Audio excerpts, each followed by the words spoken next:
Bonjour à toutes et à tous. Voyons aujourd'hui comment réaliser une enquête de satisfaction. Une enquête de satisfaction désigne un support présenté sous forme de questionnaire cherchant à recueillir les impressions d'un groupe de personnes par rapport à un point précis. Elle fait aujourd'hui partie intégrante des stratégies d'entreprise qui, afin de mieux prendre la température de leur marché, n'hésitent pas à y avoir de plus en plus recours. Cette pratique, au départ réservée surtout aux entreprises évoluant en B2C, professionnels s'adressant à des particuliers, est aujourd'hui aussi plébiscitée par les entreprises du B2B, professionnels s'adressant à des professionnels. L'enquête de satisfaction est souvent administrée par email, téléphone, courrier ou face à face. L'objectif d'une enquête de satisfaction est de recueillir auprès de votre clientèle les points forts et les points faibles de vos produits ou services rendus. Cela vous permet aussi de travailler votre image de marque. La question première que les entreprises cherchent à savoir est « Que pensez-vous de nos produits ?» ou encore « Quelle image avez-vous de notre marque ?» Mais aujourd'hui, cela ne se limite plus seulement à ces deux questions. L'intérêt de l'enquête de satisfaction n'est réel que si vous prenez le temps de bien analyser les résultats ensuite pour optimiser votre offre, voire en générer de nouvelles. Amélioration du design produit, lancement d'un nouveau service, etc. Une enquête de satisfaction vous pousse à innover. Vous trouverez toujours des points qui déplaisent à vos clients, même si ceux-ci sont infimes. Cela est un gage de motivation supplémentaire qui vous pousse à devenir meilleur. La première chose qu'il vous faut garder à l'esprit est la suivante. Lorsqu'un client remplit votre enquête, il vous fait une faveur. Sachez donc vous mettre à sa place et lui rendre la tâche la plus facile possible. Tout d'abord, même si cela tombe sous le sens, pensez à faire apparaître votre logo ainsi que le nom de votre entreprise sur votre enquête. En effet, les consommateurs sont naturellement suspicieux et ont besoin d'être rassurés. Ainsi, si sur votre enquête vous n'êtes pas facilement identifiable, ces derniers auront tendance à répondre n'importe comment sans vraiment y prêter attention. Ils ne savent pas qui vous êtes et se disent que de toute façon, ils ne vous reverront plus. Alors, à quoi bon? Alors que si vous exploitez votre relation client préexistante, ils auront envie de répondre de manière construite et sincère pour améliorer cette relation. Et du coup, vous récupérerez des informations de qualité.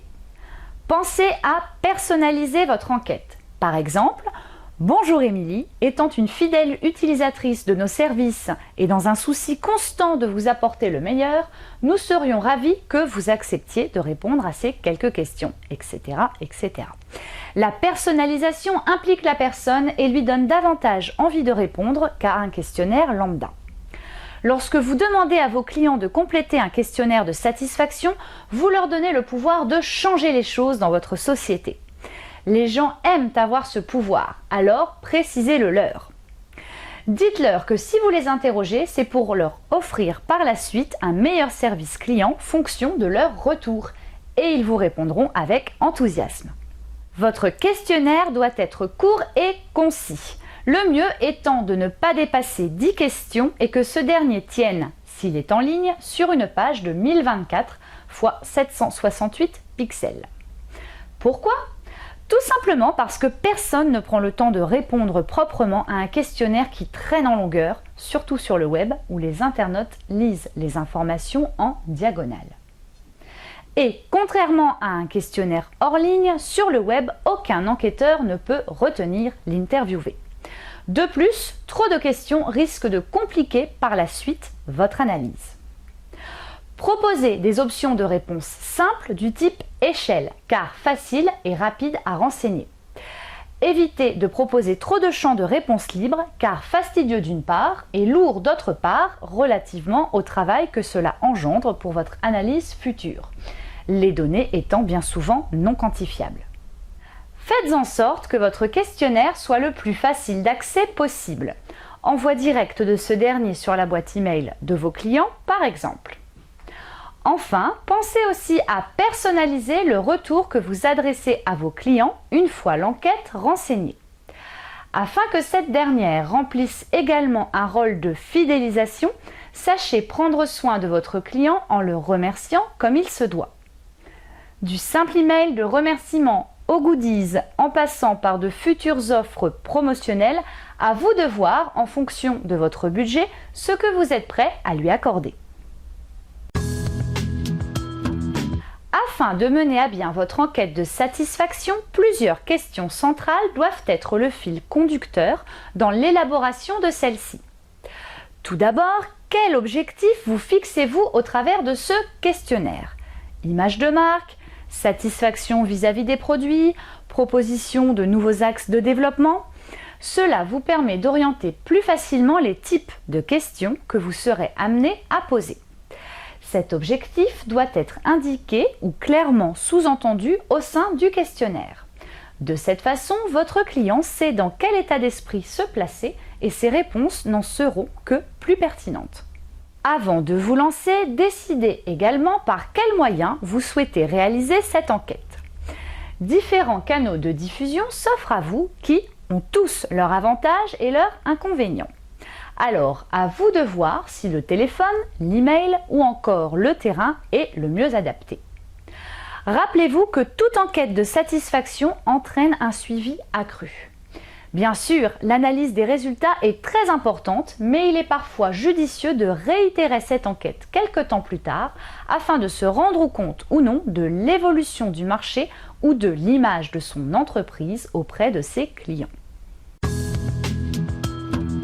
Le Centre hospitalier régional universitaire de Montpellier a souhaité évaluer la satisfaction des usagers des dispositifs médico-sociaux afin d'adapter au mieux leurs organisations à leurs attentes.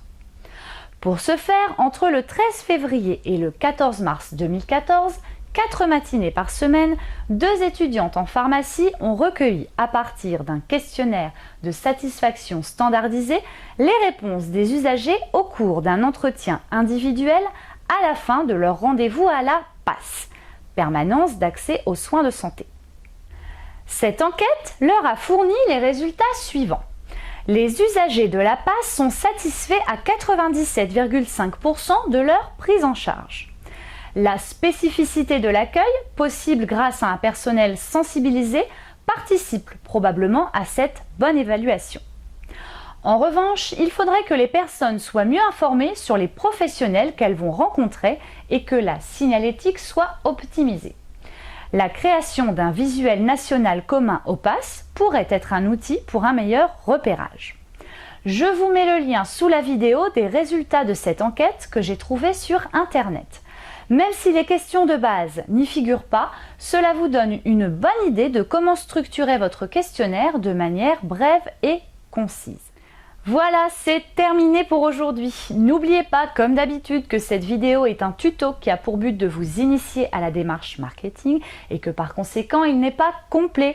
Donc, n'hésitez pas à poser vos questions en commentaire sous la vidéo ou pour toute prestation marketing, à nous contacter directement. À jeudi prochain!